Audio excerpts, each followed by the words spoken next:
Christ est ressuscité, quand des chants joyeux,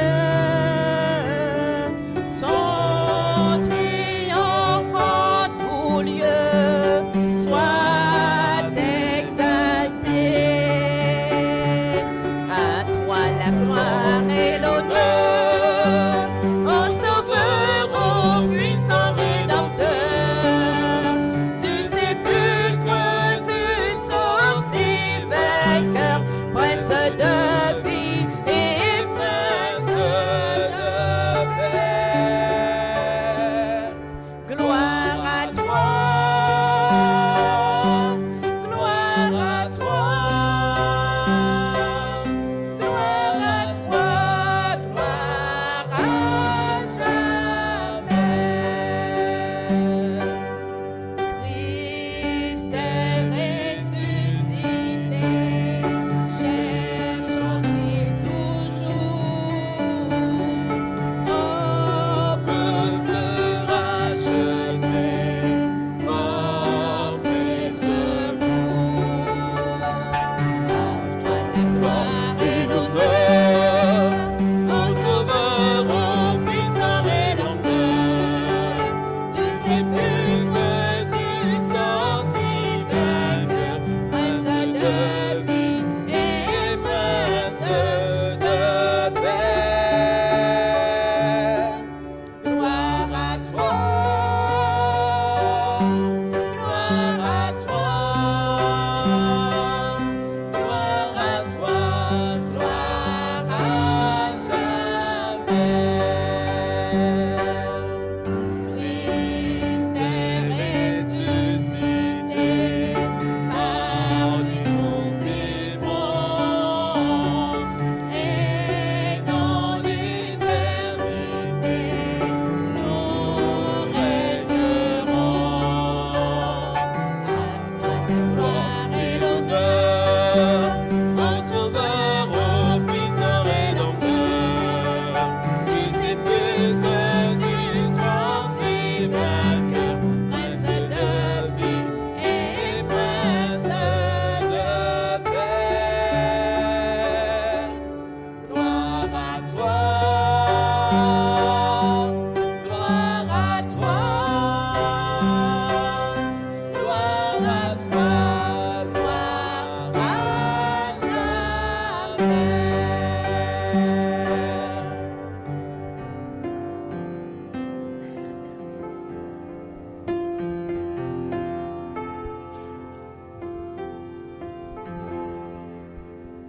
Triomphe et gloire, louons et chantons, Hosanna, Jésus revient. Bientôt dans le ciel, vers lui nous irons, Hosanna, Jésus revient.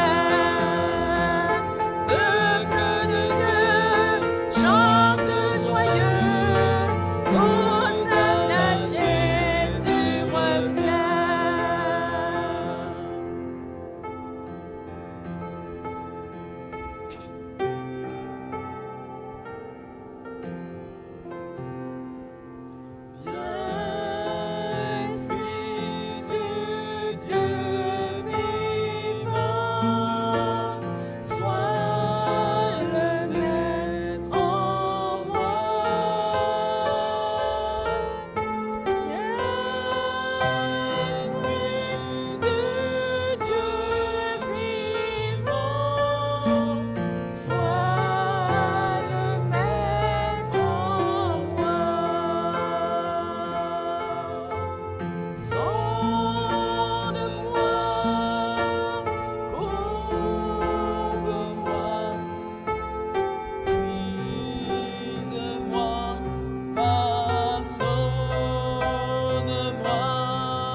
Appel à l'adoration.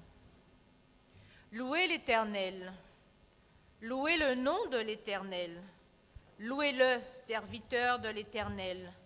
Louez l'Éternel, car il est bon.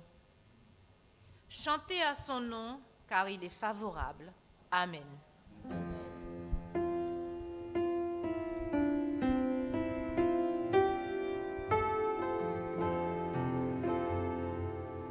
Gloire à Dieu notre Créateur,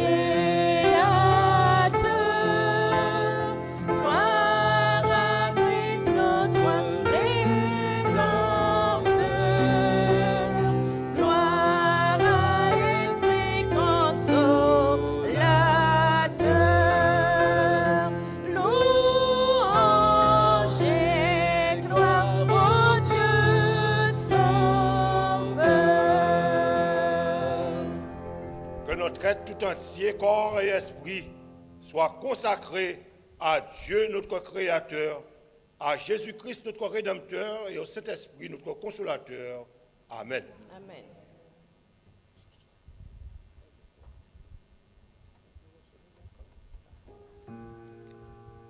Frères et sœurs, amis, bonjour. Vous passez une bonne semaine. Je vous souhaite la bienvenue dans la maison de l'Éternel. Que Dieu vous bénisse et un bon sabbat. Pensez-vous que Dieu nous aime si seulement si nous faisons quelque chose pour être aimés? Ou si nous faisons quelque chose pour être aimés? Non. Non. Dieu nous aime tous, bons ou méchants.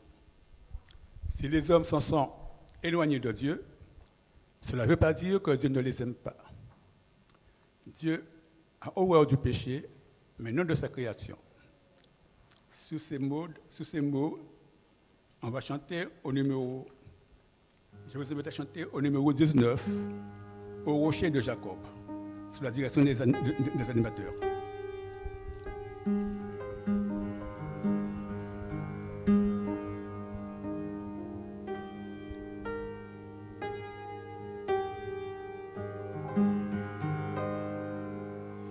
Du rocher de Jacob, toutes les vraies parfaites, ce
Prenons la position de la prière.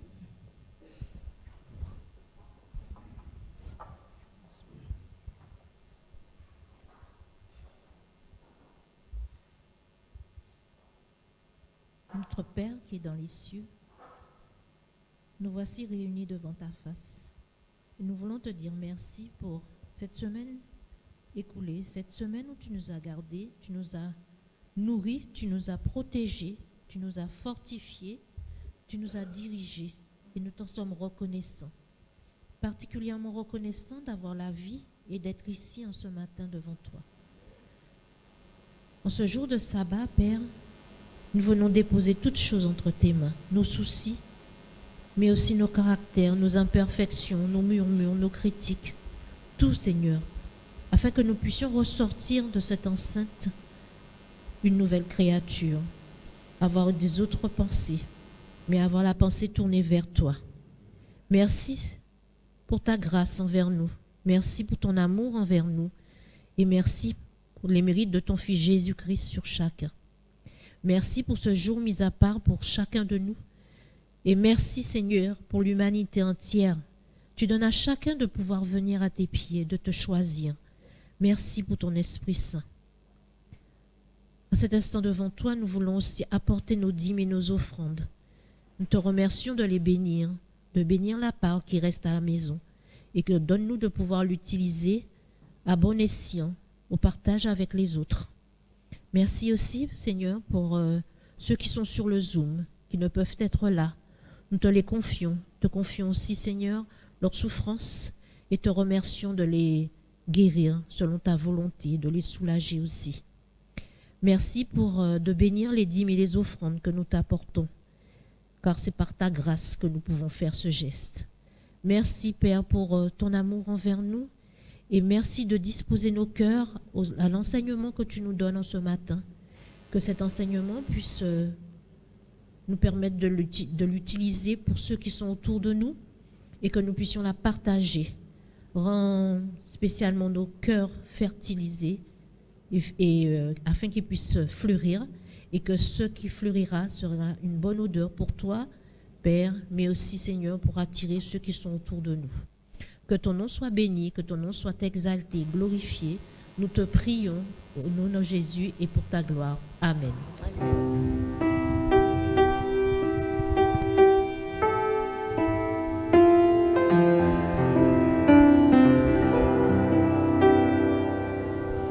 C'est vrai, le Seigneur est présent dans ce lieu. Nous ressentons sa présence et sa grâce.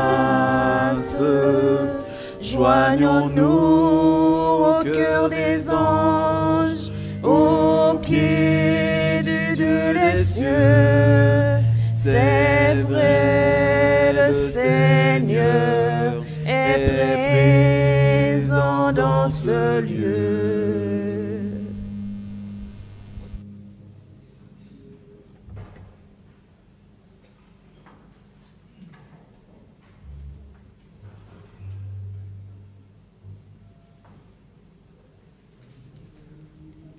Service de fidélité.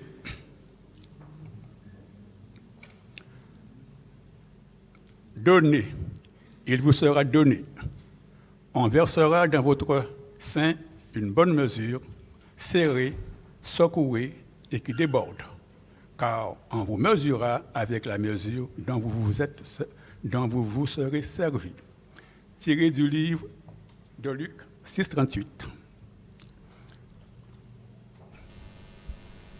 On va chanter le chant de la dîme et les textes passés pour la collecte des dîmes.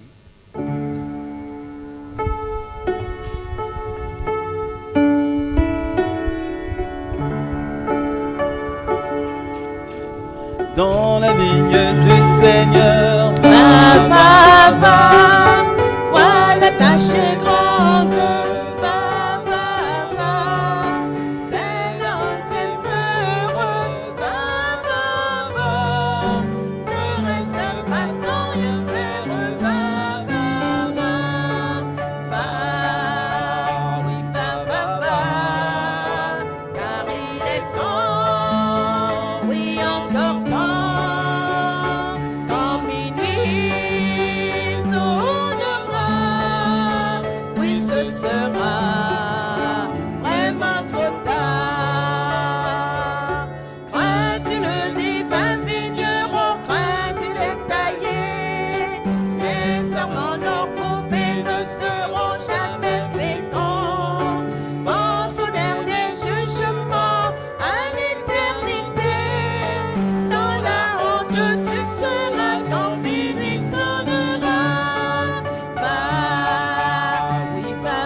Seigneur, que la terre entière s'éveille à ta grande voix et se lève à la lumière qui rayonne de ta croix. C'est le numéro 535 que nous allons entonner avec les chantres. 535.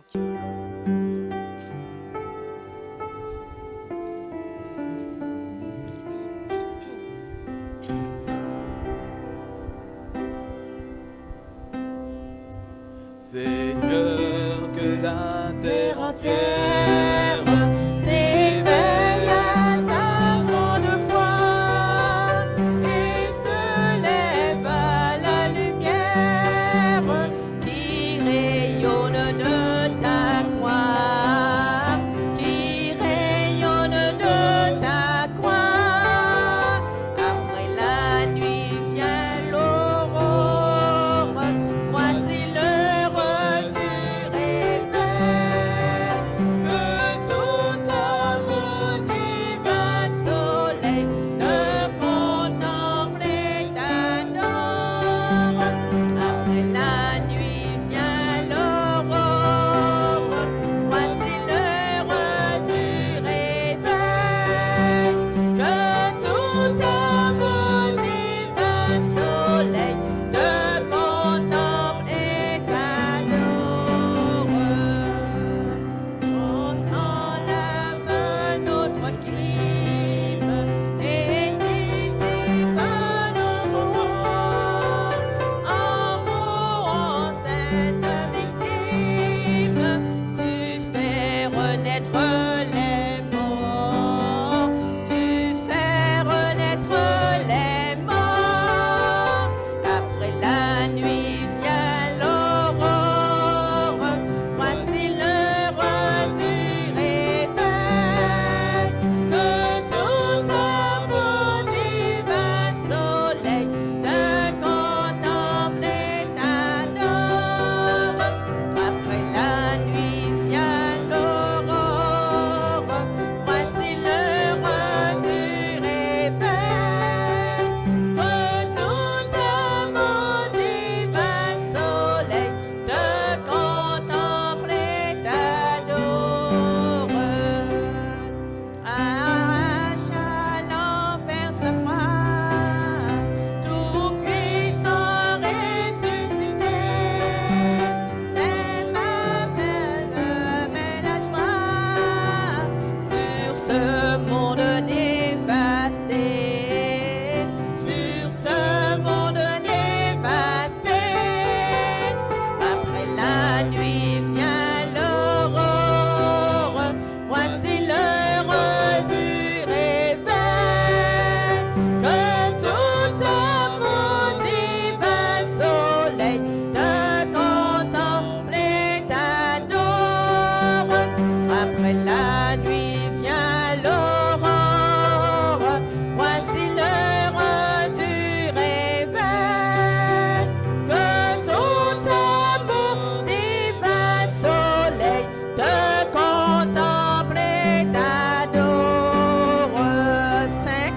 Erreur, péché, nuit mortelle, fuyez dans le noir passé. Pour moi la vie éternelle par Jésus a commencé. Par Jésus a commencé. Après la nuit vient l'aurore, voici l'heure du réveil. Que tout homme divin soleil te contemple et t'adore. Après la nuit vient l'aurore, voici l'heure du réveil. Que tout homme divin soleil te contemple et t'adore. Gardons notre position, je lirai pour vous dans Acte 8, le verset 26 à 29. Un ange du Seigneur s'adressant à Philippe lui dit : Lève-toi et va du côté du Midi, sur le chemin qui descend de Jérusalem à Gaza, celui qui est désert. Il se leva et partit. Et voici un Éthiopien, un eunuque, ministre de Candace, reine d'Éthiopie, et surintendant de tous ses trésors, venu à Jérusalem pour adorer. S'en retournait assis sur son char et lisait le prophète Ésaïe. L'Esprit dit à Philippe, avance et approche-toi de ce char.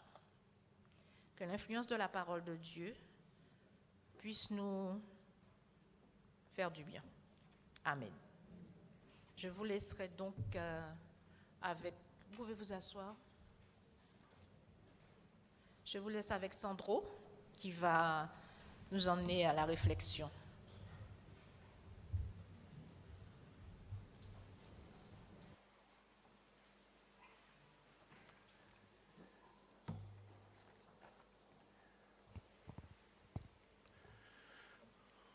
Bonjour, frères et sœurs, amis. Salutations fraternelles en Jésus. Ce mois-ci est un mois un peu difficile pour ma famille. Et c'est vrai qu'à chaque fois que nous avons à perdre notre cher, cela fait toujours des choses. Et en plus de mes deux cousines, Nadine et Maxane, qui ne sont pas présentes avec nous, je pense que ça devait être vraiment difficile. Mais je tiens également à soutenir la famille Cancel, qui fait partie également de ma famille, et à Gilbert qui m'accompagne en ce matin, même si la gorge est nouée, mais l'Éternel est toujours celui qui fortifie ses enfants. Amen. Que l'Éternel donc continue à nous fortifier et à nous faire donc rester debout. Et ce mois-ci, le mois de février, était un mois difficile, mais c'était également un mois plus long que les autres. Et alors que, vous savez, lorsque vous allez dans des décès comme ça, vous voyez les gens couchés dans un cercueil et vous ne pouvez plus leur dire quoi que ce soit. Et je pense que lorsque nous sommes vivants, c'est l'occasion pour nous de pouvoir nous dire les choses. Dites à votre voisin que vous l'aimez. Dites ça à votre voisin. Dites ça, retourne-toi, dites ça à ton voisin. Gilbert, Hélène, je vous aime. Je vous aime. Et ce mois-ci, oui, parce que là, lorsque la personne est partie, on ne peut plus faire cela. Et ce mois-ci, alors que nous avons une sœur, et je tiens à lui dire que moi aussi je l'aime et vous aussi vous l'aimez. Elle n'a pas l'occasion de fêter son anniversaire toutes les années comme tout le monde. Mais aujourd'hui, cette année était un peu spéciale car il y avait 29 jours dedans. Donc Laurence, nous t'aimons et je tiens au nom de toutes les personnes qui ont confectionné ce bouquet à te dire que nous t'aimons et nous allons en 2028 encore te le redire. Mes amis, aujourd'hui c'est un jour de sabbat, c'est un jour de joie aussi, de réjouissance et nous devons nous dire les choses. En tout cas, je tiens à vous remercier pour vos pensées, vos prières, vos gentillesses, vos présents. Je suis honorée, je suis contente. Dans la semaine, il y a un proche qui m'a dit, 29 février, ils ont se prendre un hiver. Ils n'ont pas été attendus, donc au point qu'ils ont été obligés de créer un jour pour les autres. Moi, je dis que je suis spéciale. Donc, je suis spéciale et je reconnais. Donc, merci encore du fond du cœur pour tout ce que vous témoignez vis-à-vis de moi. Et bien sûr, je vous aime tous. Merci beaucoup. C'est un jour de sabbat et il est important pour nous de pouvoir nous réjouir en l'Éternel, car même s'il y a des moments difficiles, des hauts et des bas, mais l'Éternel est toujours là pour encore nous raffermir, pour encore nous fortifier, pour encore nous permettre d'aller encore plus loin avec lui. Ce matin, dans la vie du disciple, il y a un élément capital et je vais parler de l'obéissance. L'obéissance qui est cet élément important. Il nous faut donc reconnaître notre état, se vider de nous-mêmes et pouvoir nous remplir de l'esprit lorsqu'on est dans la voie de l'obéissance. On ne peut pas parler d'obéissance si nous ne reconnaissons pas notre état, si nous ne nous vidons pas de nous-mêmes et si nous ne nous remplissons pas de l'esprit. C'est impossible. Donc, dans le cadre de l'évangélisation aussi, nous devons donc comprendre cet élément important. Je vais essayer d'aller vite ce matin. Donc, lorsque cet après-midi, ceux qui peuvent vous... Là, je vais nous revenir encore sur ces éléments, ce texte que nous allons voir, si vous voulez, en tout cas, ce matin. J'avais parlé de Zachée la dernière fois et je sais qu'il y avait un qui n'a pas, qui faisait le rôle de Zachée. Mais ce matin, je ne vais pas lui demander de venir parce qu'il est un peu fatigué, celui-là, mais c'est Philippe. Et ce matin, on va parler de la vie de ce disciple, Philippe. Donc vous avez vu, comme Mylène l'a lu tout à l'heure, on va parler de Philippe, de Actes chapitre 8. Mais je vais vous inviter à ouvrir vos Bibles au livre de Actes chapitre 8, et à partir du verset 5. Mais revenez chez vous sur ce texte de Actes 8. Vous allez voir des éléments importants. Ce matin, on va essayer de toucher quelques points. Situez un peu le contexte de ce que je veux dire. Mais là, Acte 8, et à partir du verset 5, on nous dit, Philippe était descendu dans la ville de Samarie, il prêcha le Christ. Les foules tout entières étaient attentives à ce que disait Philippe lorsqu'ils apprirent et virent les miracles qu'il faisait. Car les esprits impurs sortirent de plusieurs démoniaques et poussant de grands cris, et beaucoup de paralytiques et de boiteux furent guéris. Et il y eut une grande joie dans cette ville. Versets 9 à 13. Il y avait auparavant dans la ville un homme nommé Simon, qui se donnait pour un personnage important, exerçait la magie et provoquait l'étonnement du peuple de la Samarie. Tous, depuis le plus petit jusqu'au plus grand, l'écoutaient attentivement et disaient, celui-ci est la puissance de Dieu, celle qui s'appelle la grande. Ils l'écoutaient attentivement parce qu'il les avait longtemps étonnés par ses actes de magie. Mais quand ils eurent cru à Philippe, qui leur annonçait la bonne nouvelle du royaume de Dieu et du nom de Jésus-Christ, hommes et femmes se firent baptiser. Amen. Simon lui-même crut, et après avoir été baptisé, il ne quittait plus Philippe, et il voyait avec étonnement les miracles et les grands prodiges qu'il opérait. Amen. Donc, il y a deux hommes. On nous parle de Philippe et on nous parle de Simon. Les deux font des choses extraordinaires. Philippe, lui, vient à Samarie, et qu'est-ce que Philippe fait? Qu'est-ce qu'il fait? Il prêche l'évangile, il prêche Jésus, et des hommes et des femmes sont guéris. Des hommes et des femmes viennent à Philippe. Mais on nous dit dans cette ville également, il y a un homme nommé Simon. Et lui, qu'est-ce qu'il fait? Qu'est-ce qu'il fait, lui?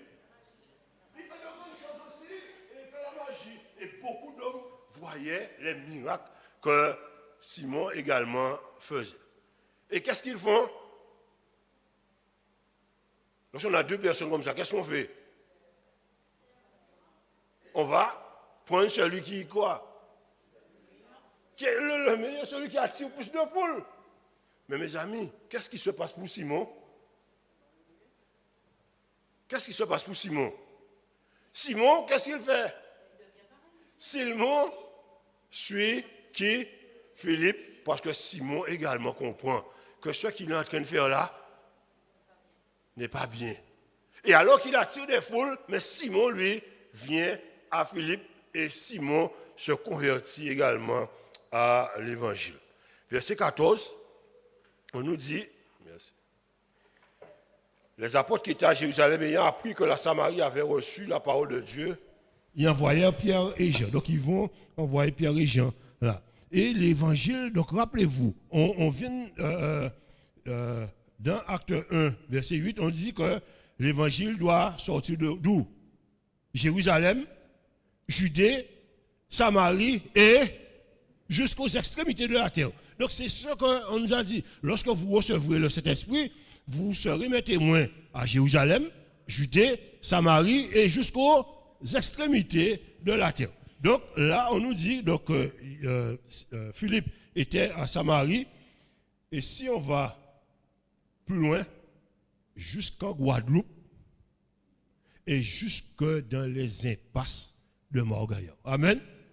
L'évangile sortira de Jérusalem, Judée, Samarie, Guadeloupe et extrémité des impasses de Morgaya. Donc, Simonette, Béline, Petit Havre et tous les coins et les recoins, l'évangile doit trouver sa part là, dans cette parole de Jésus. Mes amis, Philippe a du succès dans l'œuvre évangélique. Parce que je vous dis, des foules viennent à Philippe les boiteux sont guéris, des démoniaques, les démons sortent, il fait de grandes choses. Et au verset 26 de ce chapitre 8, qu'est-ce qui se passe?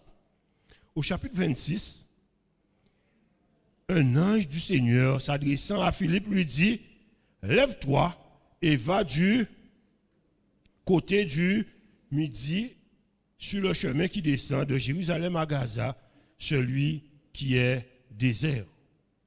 Au vu du succès, il paraît logique que Philippe continue sa tâche. Parce qu'on nous dit que des foules venaient et il baptisait des gens au nom de Jésus. Et là, le texte nous dit, donc, alors que Philippe est dans cette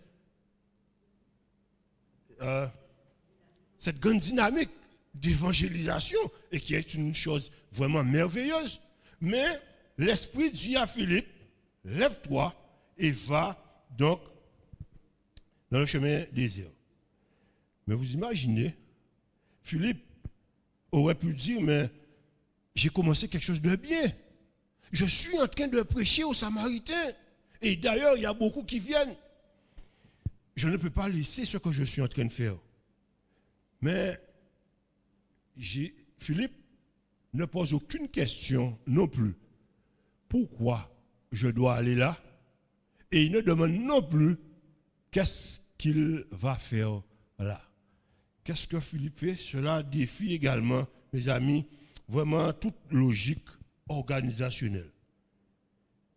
Et lorsqu'on lui dit d'aller vers ce territoire désert, généralement les déserts sont des endroits pas très fréquentables. C'est des endroits vides où il n'y a vraiment rien, c'est désertique.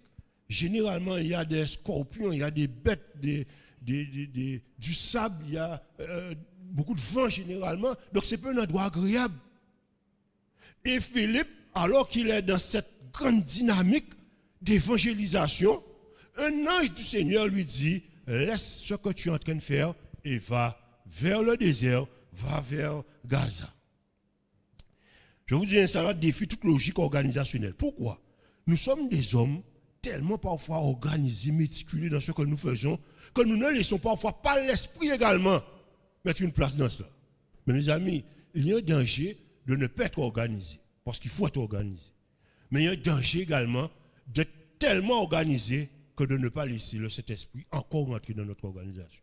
Et quand je parlais d'obéissance, il nous faut comprendre une chose. Il nous faut comprendre une chose.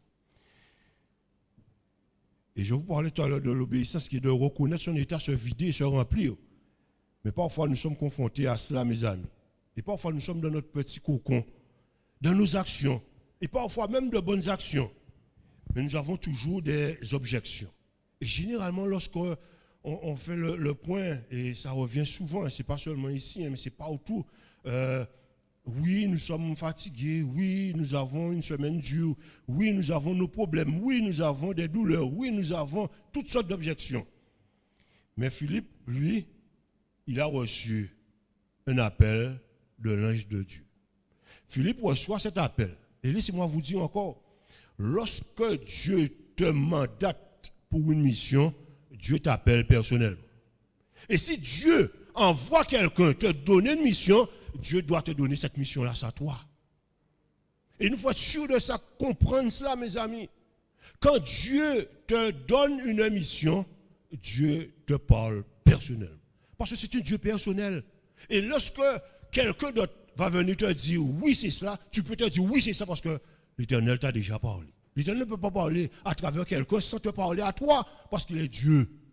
Et d'éternité en éternité, il restera Dieu parce qu'il agit comme cela. Et vous allez imaginer, vous allez voir tout ce que Dieu a appelé, il est venu directement avec. Même si après il y avait un autre intermédiaire.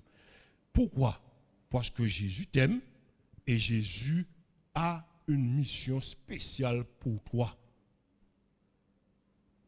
Par extrapolation, et là nous allons parler du travail missionnaire.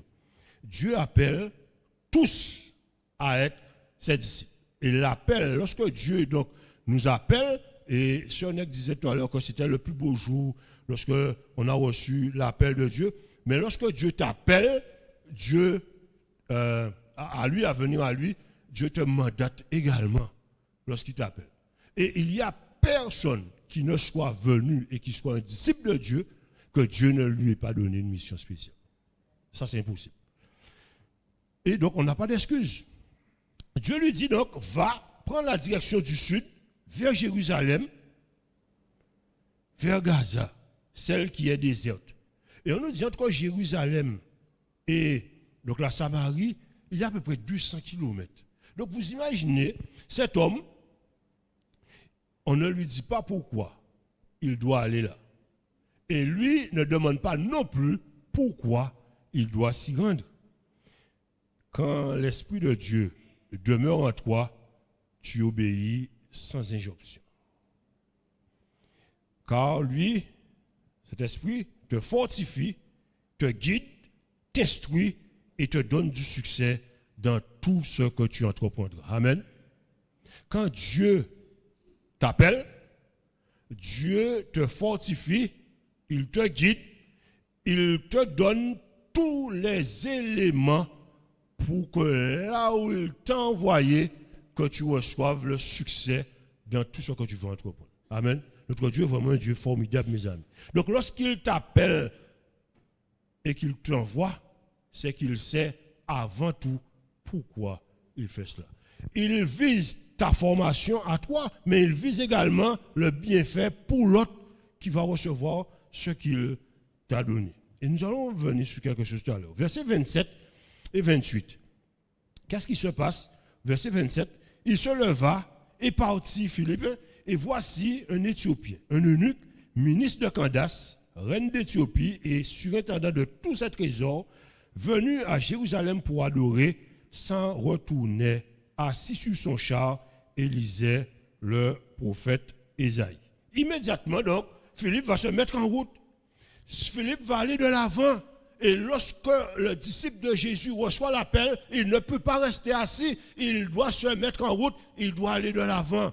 Et vous voyez, souvent, dans les chants, surtout missionnaires, on nous pousse à aller. Le disciple ne peut pas rester là, comme cela, avec la mission. Donc, lorsqu'on lui donne la mission, il va de l'avant. Mais il va rencontrer donc un homme, et on nous parle de cet homme, ministre, position élevée, une sorte de ministre des Finances. On nous parle qu'il est assis sur son char, on nous parle de sa nationalité, il est éthiopien. On nous parle également de sa religion, parce qu'il est prosélyte. On va dire qu'il n'est pas juif, parce qu'il est éthiopien, donc africain. Mais qu'est-ce que le texte nous dit? Qu'est-ce qu'il est venu faire? Il est venu adorer où? À Jérusalem. Donc, on suppose également une chose, et rappelez-vous de la Samaritaine. Lorsqu'elle disait que, oui, mais vous les Juifs, vous adorez où? Vous vous rappelez pas? Vous adorez à Jérusalem. Et Jésus lui dit quoi? Mais ceux qui adorent Dieu, l'adorent en esprit, en vérité. Où? Partout où ils sont. Mais eux, les Juifs, donc, venaient adorer. Donc lui, peut-être, on va dire qu'il avait peut-être reçu cette culture des Juifs. Mais là, en tout cas, il est sorti d'Éthiopie, là où il était, et il vient pour donc adorer à Jérusalem. Mais il n'est pas seul, car on nous dit donc qu'il est donc accompagné, bon, le texte ne dit pas ça, mais comme il est ministre des Finances et il est dans un char, vous imaginez la chose. Moi, j'aime beaucoup rentrer dans le texte, me situer pour comprendre les choses. Et je me suis rappelé de cette période où les dimanches, on regardait les westerns, les Far West. Et on imagine que cet homme-là, ça, il était avec. Il ne marchait pas sans rien. Hein. Il avait. Si la route faisait 200 km, je suppose qu'il avait un butin. Il avait des éléments pour pouvoir également manger. Et ils sont sur une route déserte. Donc, une route sableuse. Ils avancent. Et j'imagine la route n'est pas bien carrossée. Donc, il y a tous ces éléments. Et on imagine que la troupe, il n'est pas seul. Donc, il a des gens également avec lui, d'autres chars peut-être. Et on imagine donc ce Far West. Aujourd'hui, peut-être les jeunes ne comprennent pas ça parce qu'aujourd'hui, c'est plus les fusils, mais pas dans le Far West. C'est plus à un autre niveau. Mais en tout cas, cet homme est dans cette attitude-là. Et il est dans cette position. Et il rencontre donc, on nous dit donc, il est en train de lire donc un passage de l'Écriture. La Bible est vraiment fantastique parce que ça nous permet de comprendre les choses. Et lorsque nous mettons des réalités dans cela, nous voyons vraiment que Dieu est vraiment un Dieu vraiment imaginatif. Amen. Et lorsqu'on voit certaines choses peut-être à la télé, mais Dieu avait déjà vu déjà toutes ces choses-là ça longtemps avant même la télé. Il rencontre cet homme. Il est sur ce chemin de retour, mais il continue dans l'adoration en lisant à haute voix un passage de l'Écriture, un parchemin qu'il avait en sa possession. En tout cas, il lisait un passage de Ésaïe, chapitre 53, annonçant la venue et les souffrances de Christ, du Messie. Et Christ était déjà venu, Christ était déjà mort. Mais lui, il lisait le passage, et alors qu'il est sorti donc à Jérusalem et il adorait, on voit qu'il est encore dans cette démarche de continuer à lire, de continuer à chercher encore des éléments. Donc lorsque vous sortez ici par exemple, nous sommes venus adorer et c'est une très bonne chose et j'ai beaucoup aimé les chants, surtout l'entrain qu'il y avait également dans les chants et je vois que mes chantres essaient de faire de leur mieux pour entraîner et si on appelle à aller plus. Mais lorsque nous venons ici, nous venons dans l'adoration. Mais lorsque nous sortons, nous n'arrêtons pas l'adoration. Nous continuons dans l'adoration. Et l'adoration n'est pas seulement dans le chant, mais c'est également dans la lecture du texte. Et donc cet homme continue à adorer Dieu parce qu'il est sur son char, il est sorti adorer, mais il rentre dans son pays, mais il continue à louer le Seigneur, et cela par la lecture également de sa parole. Et cet homme lit un passage, versets 29 et 30, l'Esprit dit à Philippe, avance et approche-toi de ce char. Philippe accourut et entendit l'Éthiopien qui lisait le prophète Ésaïe. Et lui dit, comprends-tu ce que tu lis? Dieu nous utilise, mes amis, comme des instruments. Philippe accourt lorsqu'il voit cet homme en train de lire. Mais notez bien également une chose. Conduit par l'Esprit, nous avons également notre part à faire. Lorsque Dieu nous envoie, Dieu met en place tous les éléments, mais nous restons également, nous, là, avec ce que nous avons comme bagage pour pouvoir aller. Dieu lui dit, oui, avance, va et vois cet homme. Mais qu'est-ce que Philippe va faire? Il entend l'Éthiopien lire la parole, et il va lui demander, comprends-tu ce que tu lis? Donc, vous voyez, dans la mission, Dieu, lui, il t'a mandaté, tu vas, tu pars, mais lorsque toi, tu arrives, il te laisse également toi pour pouvoir donc également rentrer.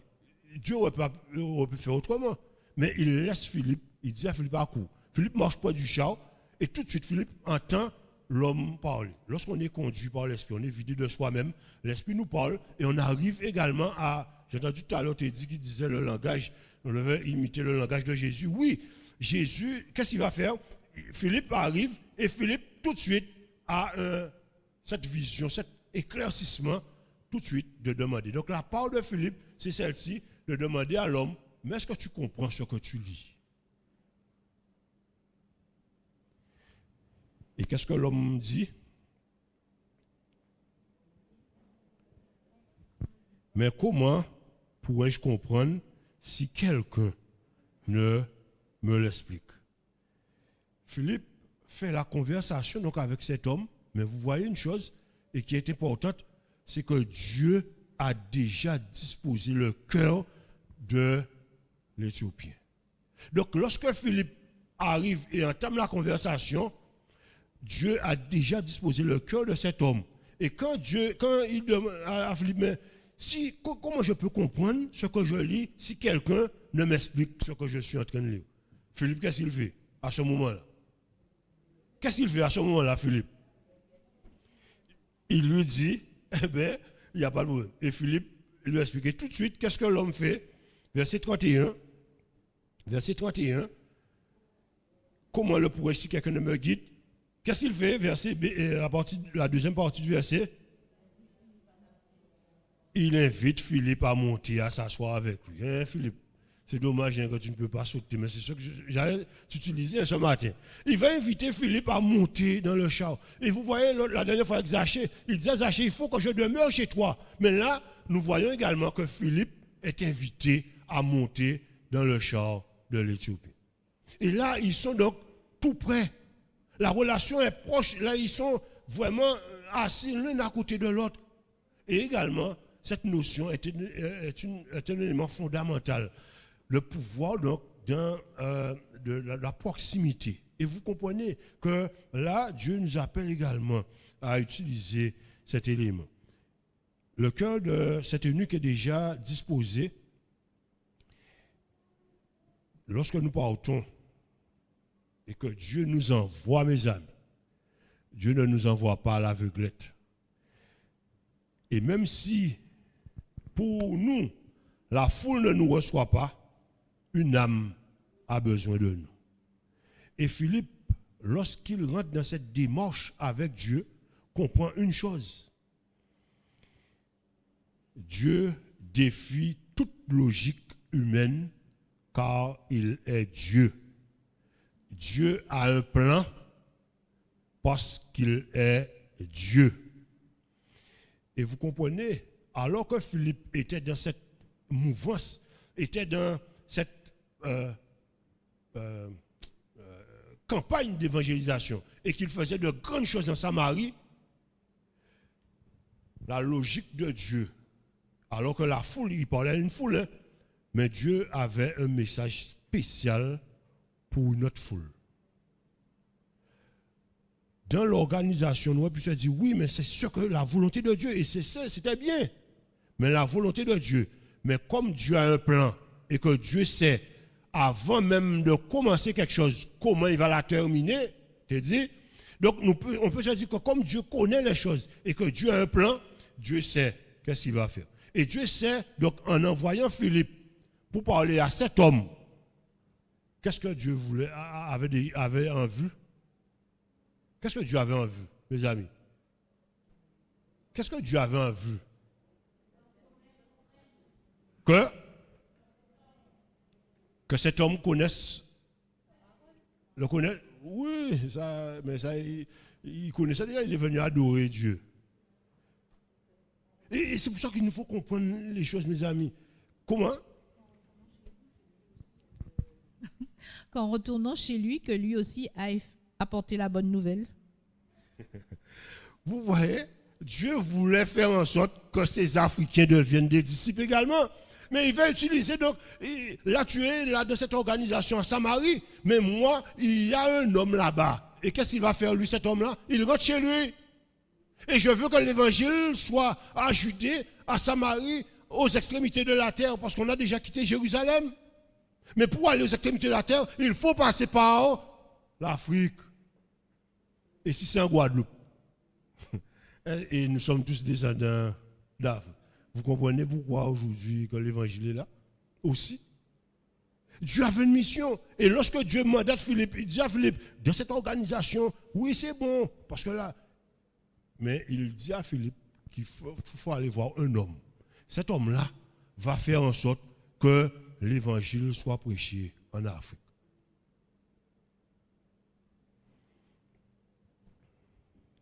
Même pas, vous savez, des fois, on peut être super bien organisé. Et vous savez que parfois, on nous dit que notre ennemi, et c'est pour ça que parfois, lorsque nous prions, on nous dit que nous ne devons même pas parfois parler à haute voix. On doit parler dans son cœur parce que c'est le seul endroit, le siège de l'homme, c'est le seul endroit où Satan n'a pas d'accès. Et Dieu seul a l'accès là. Et il nous dit qu'il y a des fois, il ne nous faut même pas parler, il nous faut agir. Parce que lui aussi, il a des plans et il a déjà mis en place un plan également pour que l'œuvre de Dieu ne puisse pas avancer. Et parfois, lorsque nous sommes bien organisés, les choses sont écrites, Dieu voit cela, mais Dieu a également une part pour détourner les œuvres du diable. Et dans les chants que nous avons vus tout à l'heure, lorsque Dieu vous avez vu, je ne me rappelle plus laquelle des strophes, mais lorsque Dieu a entrevu la chose, la victoire est déjà là, parce que lui, il a toujours une longueur d'avance sur quiconque, parce qu'il est Dieu seulement. Donc, dans l'organisation, c'est vrai, l'évangile est là, mais Dieu a déjà vu un plan. Et c'est pour ça que lorsqu'il dit à Philippe, laisse ça et va là-bas, parler à cet homme, c'est parce qu'il sait quel bienfait qu'il y a derrière. Et alors, personne ne comprend. Il n'y a que Philippe, lorsqu'il est dedans, qu'il comprend, qu'il fait la volonté du Seigneur.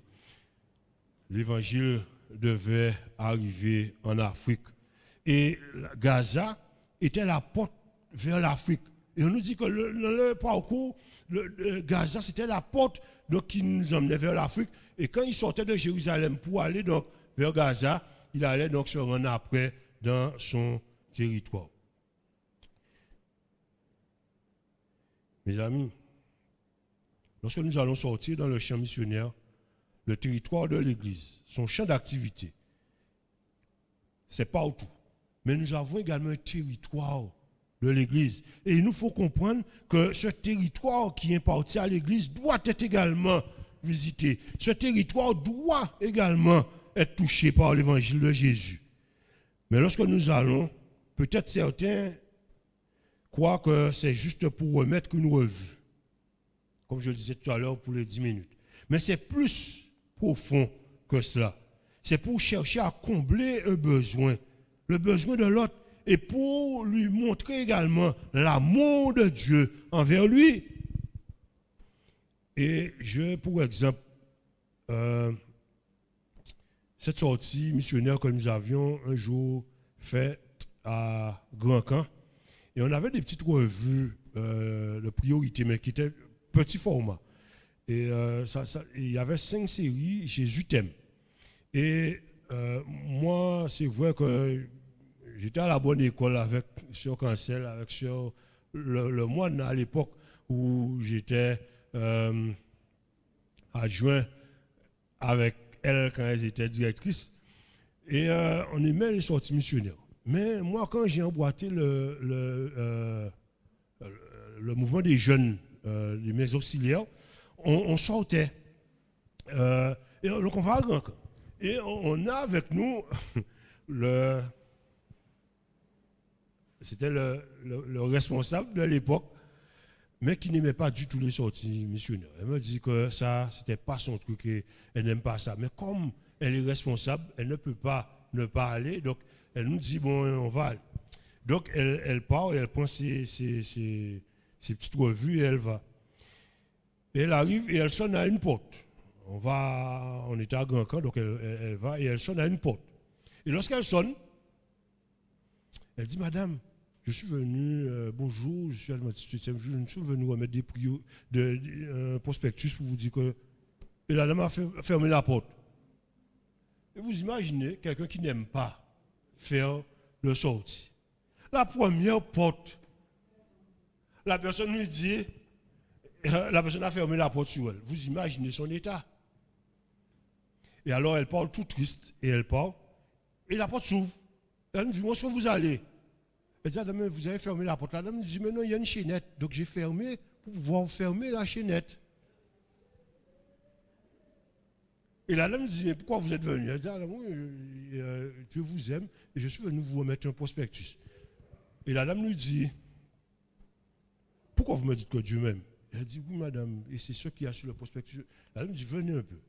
Et la dame lui fait rentrer et la dame lui montre une chaise et elle se préparait à aller faire quelque chose. Vous imaginez? Elle est venue au bon moment. Donc lorsque Dieu nous mandate, il sait pourquoi. Parce que lui, il a un plan pour nous, mais il a un plan également pour l'autre. Et lorsque nous nous mettons dans cette obéissance et que nous travaillons avec Dieu, Dieu nous utilise pour pouvoir également faire du bien à l'autre. Et nous devons comprendre que l'obéissance donc, va nous entraîner à reconnaître notre état, à nous vider de nous-mêmes, mais à nous remplir de l'esprit pour faire ce que Dieu veut que nous fassions. Amen. Autour de nous, beaucoup souffrent de solitude, beaucoup souffrent dans leur vie familiale, peut-être n'ont pas de travail. Et au verset 31, la deuxième partie, cet homme va inviter Philippe à s'asseoir avec lui, à demeurer là tout près de lui. Philippe va prendre donc un temps de qualité. Un dialogue va s'installer Au point où, au verset 34, Philippe, quand ils vont arriver, je ne lis pas tout parce que bon, on va aller vite.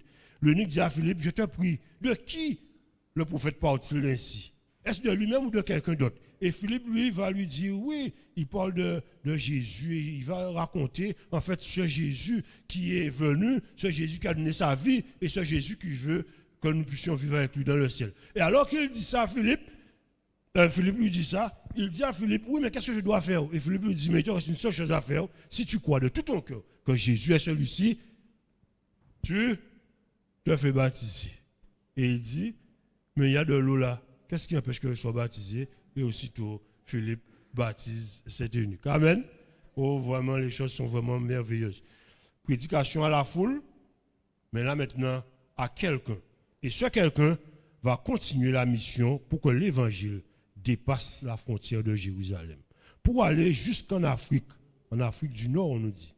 Au vu de la joie qui est la sienne, on peut être certain que ce personnage important va témoigner de la personne du Christ autour de lui dans les plus hautes sphères du pouvoir politique de son pays. C'était ça, le but de Dieu, lorsqu'il lui a dit de laisser et d'aller voir cet homme. L'évangile est arrivé dans les plus hautes sphères de l'Éthiopie. Aujourd'hui, tu m'appelles. Je vais vous inviter à écouter donc, le frère Nanette. Le frère Nanette va s'approcher. Aujourd'hui, tu m'appelles. Que nous puissions donc écouter ce chant et parler à notre Dieu dans notre cœur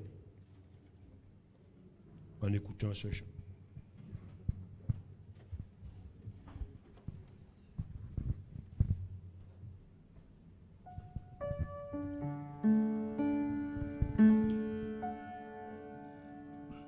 Aujourd'hui tu m'appelles, tu veux laver mon cœur et mes pensées rebelles, tu veux changer, Seigneur, loin de ta bergerie, j'irai dans le péché pour me sauver la vie. Jésus, tu m'as cherché. Aujourd'hui ta grâce ouvre la porte du salut. Tous ceux que ton sang couvre sont parmi les élus. Et le Père avec joie pardonne aux pauvres enfants qui délaissant sa voix viens à lui repentant. Oui, le Père m'appelle, le Saint-Esprit descend. Le ciel aujourd'hui scelle le bonheur qui m'attend. Au portail de la grâce, nul ne s'informera. Si j'ai droit à ma place, Jésus me recevra. La maison de mon Père, je ne puis m'en passer. Il ouvre à ma prière sans jamais se lasser. Jésus, c'est lui la porte, me connaît par mon nom. Si tout passe, qu'importe, j'ai place en sa maison.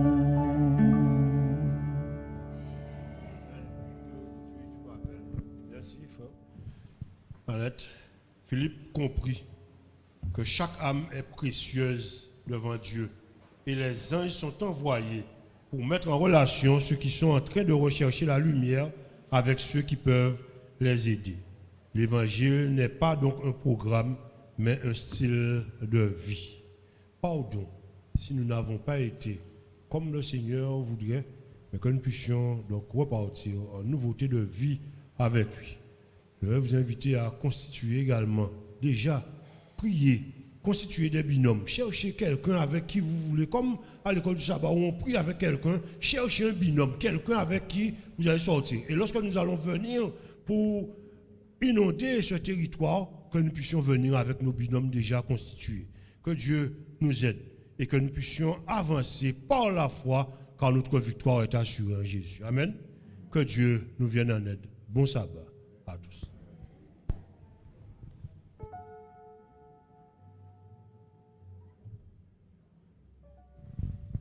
Alors nous allons profiter que nous avons un Philippe et je voudrais bien lui dire, Philippe, entends-tu l'appel de Dieu? Tu entends Jésus t'appeler? D'accord. Alors nous allons prendre nos hymnes et louanges au numéro 236 et nous chanterons les strophes 1 et 4.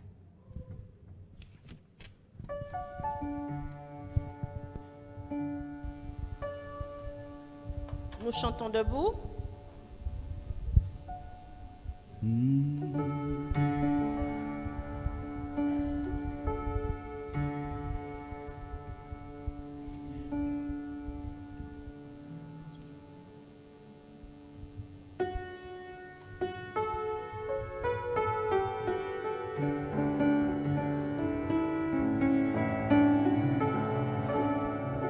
Entends-tu Jésus t'appelle, viens au pécheur il t'attend. À cette voix si fidèle, tu résistes trop souvent. Laisse entrer le roi de gloire. Ouvre ton cœur à Jésus.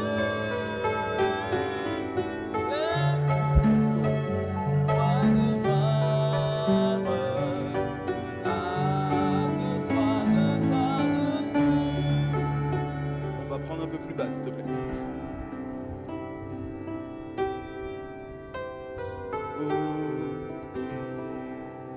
Aujourd'hui, c'est jour de grâce. Ne compte pas sur demain. Pendant que ton souffle passe, saisis sa puissante main. Laisse entrer le roi de gloire. Ouvre ton cœur à Jésus. Laisse entrer le roi de gloire. Hâte-toi, ne tarde plus.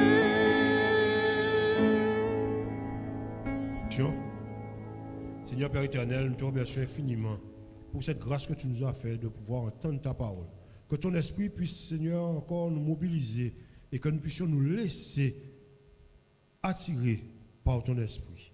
Que nous puissions, Seigneur, te laisser prendre le contrôle de nos vies et que nous puissions nous décharger afin de nous remplir de ton esprit. Agis pour nous favorablement et permets, Seigneur, qu'à travers ce reste de sabbat, que nous puissions rester en communion encore avec toi et que nous puissions, Seigneur, vraiment encore repartir en nouveauté de vie. Bénis, Seigneur, chaque famille ici représentée. Bénis tous ceux qui nous suivent également sur le net.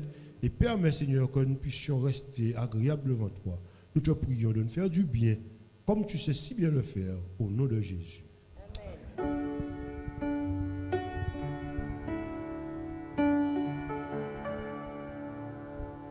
Que la grâce de Dieu soit sur toi pour t'aider à marcher dans ses voies. Reçois tout son pardon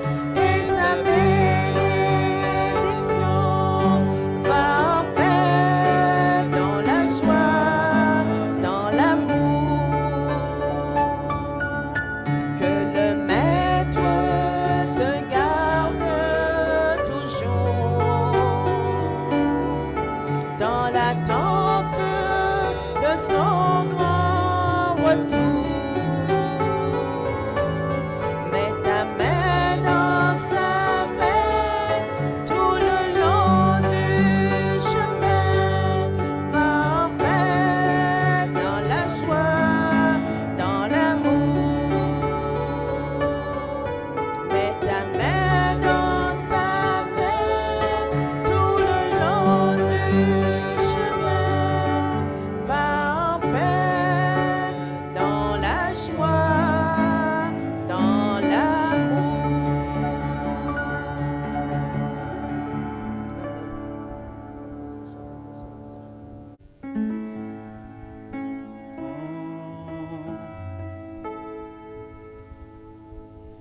Entends-tu Jésus t'appelle, viens au pécheur, il t'attend.